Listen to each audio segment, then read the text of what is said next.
So looking at this, the way we're kind of going to go through it is I will ask Alfredo or Dave for his top five. We can talk about where we disagree.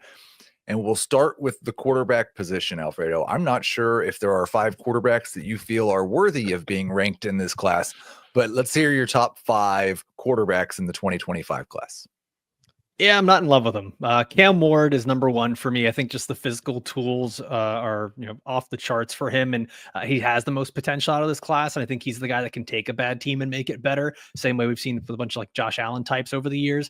Shedeur Sanders is kind of the de facto number two, but his draft value is all over the board from like all the way at number 2 to end of the first round, out of the first round. There's rumors that he's not a first round quarterback. At number 3, I have a surprising guy. I have Tyler Shug out of Louisville at my quarterback 3. He's another one of these guys that I think is just very toolsy. He's big. He's got the strong arm, more mobility than expected. And he's a longtime starter. It's not quite the bugaboo that it used to be after Bo Nix showed everybody that being in school for a long time isn't necessarily a bad thing anymore.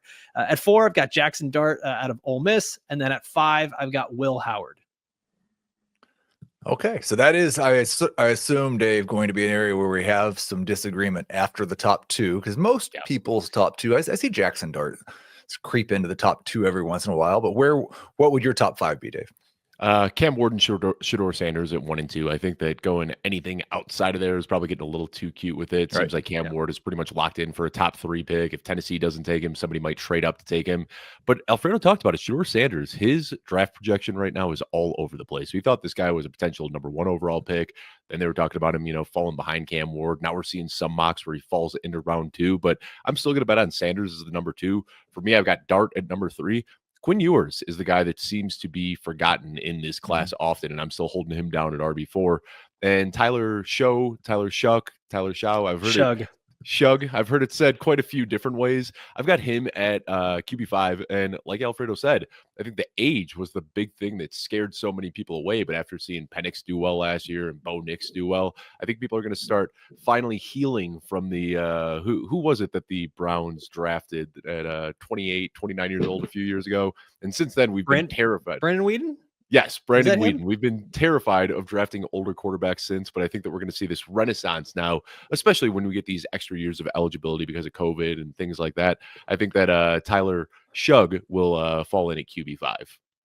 So, I'm just going to kind of, the name that you didn't put in that top 5, Dave, that Adam Azer's been talking quite a bit, which is probably good for you because Azer's been talking about him quite a bit. But no, sorry, Adam, I love you. You know that. I'm not supposed to make Adam jokes when he's not here. I make lots of Adam jokes when he is here. Jaylen Milroe.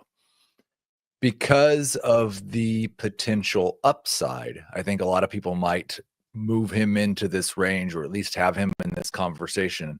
Do you think that he's just too far away from being an NFL passer to be drafted high enough to be ranked as a top 5 quarterback?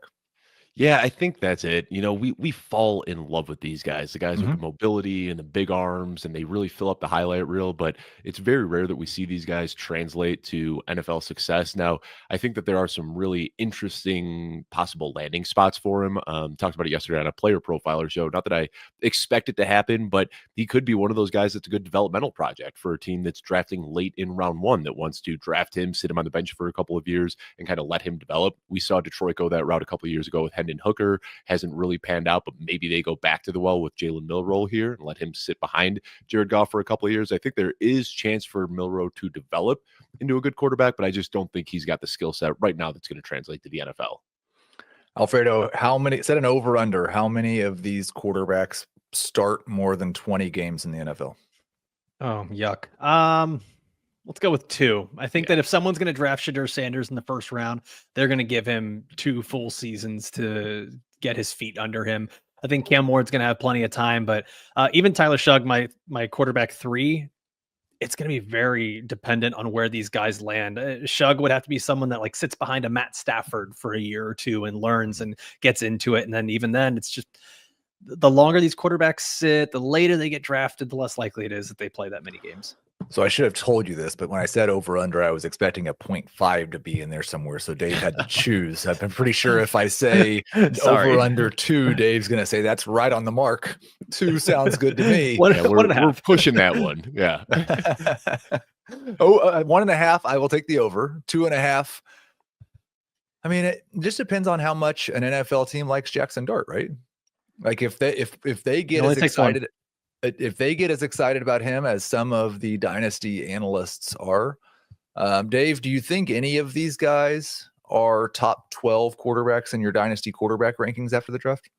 I think if Cam Ward goes number 1 overall, whether it's Tennessee or if somebody else trades up there, I think we can comfortably put him inside the top 12. I did a study last year on how where you're selected in the draft as a quarterback ties to future production. And as I'm sure you'd imagine, the higher you're drafted, the more likely you are to have good success in the NFL. And that is directly correlated to pick value as well. Like a guy drafted number 1 overall is going to typically have a better season than somebody drafted 2, and they're going to do better than somebody drafted 3 overall, which is why I defer so heavily to draft capital. I don't think we're going to see more than 2 quarterbacks go in round 1, though. And, for these guys in round 2 to pan out at the NFL, it's an outlier. I mean, yeah, we've got Jalen Hurts and Derek Carr and Andy Dalton, but we remember those names because they're really the only ones. So quarterbacks are what drive ratings, and everybody likes talking about quarterbacks. But I think the reality is we're really trying to force people into the QB3 discussion. But it wouldn't surprise me after Sanders goes off the board if we don't see anybody else until round 3 or 4. I think it's interesting, Alfredo, when you're thinking about ranking these guys in the dynasty quarterback ranking context, you end up looking at them, comparing them to guys from last year's class. And a guy who didn't get drafted as high as Cam Ward's going to, but performed extremely well as a rookie is a guy like Bo Nix. Do you think you'd rather have Cam Ward or Bo Nix right now in dynasty? Oh gosh. Everything in my heart says that the Bo Nix train is going to go off the tracks at some point, and Cam Ward has all the tools. But man, it's so hard to argue with how good that rookie year was and how he did it with just so little weapons really around him. Like the Broncos offense can or should only get better if the running game is more consistent and they have playmaking wide receivers. So I mean, right now, Bo Nix is valued around quarterback 11. I would probably I'd probably still lean Nix because I think he's going to be in a better ecosystem. If Cam Ward ends up on the Titans or even the Browns, I'm not sure that I love it for him. No, I think that's a good way to wrap it up. And that tells you something when we're talking about the number 1 pick in this draft and the number 1 quarterback in this draft. And we're comparing him to maybe the 3rd or 4th best quarterback in last year's draft. Tells you a little bit about the quality of the position in the 2025 draft.